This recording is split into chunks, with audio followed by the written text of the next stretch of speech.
Bonsoir à tous et bienvenue dans ce point de l'actualité. La Côte d'Ivoire marque des points au Sera Week 2025. La délégation ivoirienne est conduite par le ministre des Mines, du Pétrole et de l'Énergie aux États-Unis. En marge de ce grand sommet mondial de l'énergie, Mamadou Sangafoa Coulibaly a rencontré les membres de la Bilateral Chamber à Houston. Il a présenté aux investisseurs américains les atouts du pays dans le secteur énergétique et pétrolier. Et ces opérateurs entendent bien saisir les opportunités d'affaires dans le pays. Et ici, sur place dans le pays, après la phase 2 du projet Suède, l'heure est au bilan santé reproductive des adolescentes, nutrition en milieu scolaire et la santé infantile. Voilà des actions dont les populations dans le Nord ont bénéficié. Le Comité national de pilotage a donné de nouvelles orientations. Allez voir avec Godefroy Okambawa. La Côte d'Ivoire fait partie des 9 pays bénéficiaires du projet Suède, autonomisation des femmes et dividendes démographiques dans le Sahel, et soutenu par la Banque mondiale.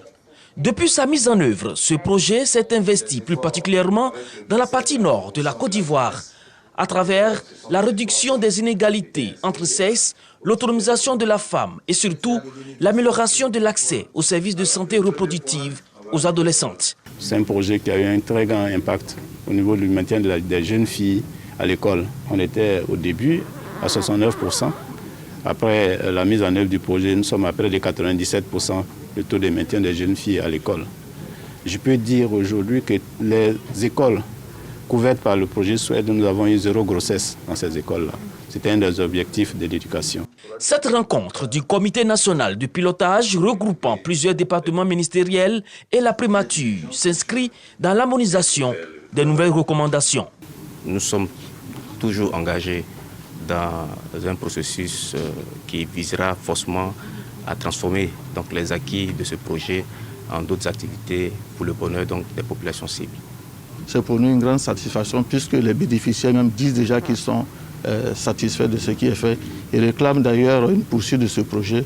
Des nouvelles orientations pour pérenniser les acquis placés sous la tutelle du ministère de la Cohésion nationale, de la solidarité et de la lutte contre la pauvreté, le projet Suède est une réponse concertée des chefs d'État du Sahel pour réduire la vulnérabilité des femmes et des filles.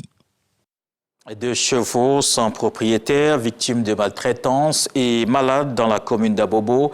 Ils ont été pris en charge par les services du ministère des Ressources animales et halieutiques. C'était ce mercredi en présence des autorités locales. L'enjeu de l'opération, débarrasser ces chevaux malades et abandonnés des lieux d'habitation pour qu'ils ne contaminent pas les populations riveraines. Dans le reste de l'actualité, la République démocratique du Congo et le mouvement M23 sont invités pour des discussions mardi à Luanda, en Angola. Kinshasa entend participer à la rencontre. Un envoyé spécial de Félix Tshisekedi a été reçu ce vendredi par le président congolais.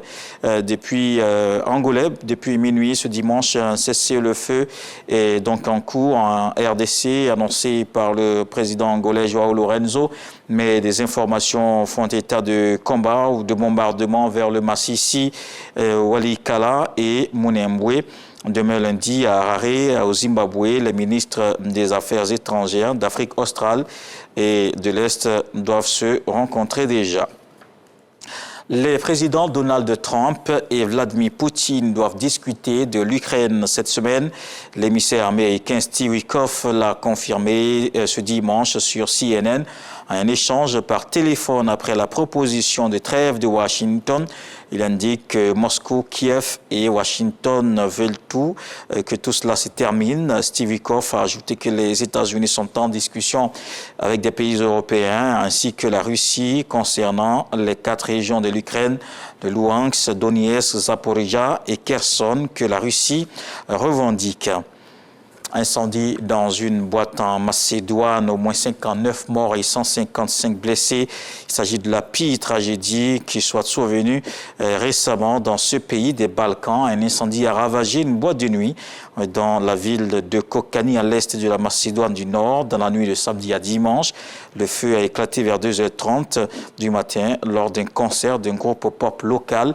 Les premiers éléments d'enquête indiquent que ce sont des éléments pyrotechniques qui avaient probablement provoqué l'incendie du toit, selon les autorités.